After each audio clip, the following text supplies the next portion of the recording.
तर बात निकली है तो दूर तक जाएगी असा इशारा अमोल कोल्हेंनी अजित पवारांना दिलाय। 1.5 वर्षांपूर्वी अमोल कोल्हेंनी राजीनामा दिल्याचा काल अजित पवारांकडून दावा करण्यात आला होता। खासगीमध्ये झालेली चर्चा सार्वजनिक करायची नसते असंही अमोल कोल्हे यांनी यावेळेला म्हटलंय।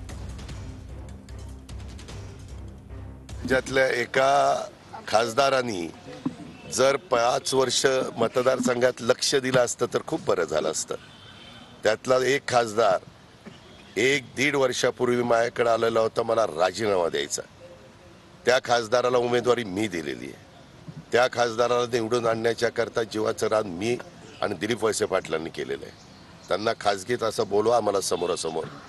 आता त्यांचं चाललेलं आहे सगळं।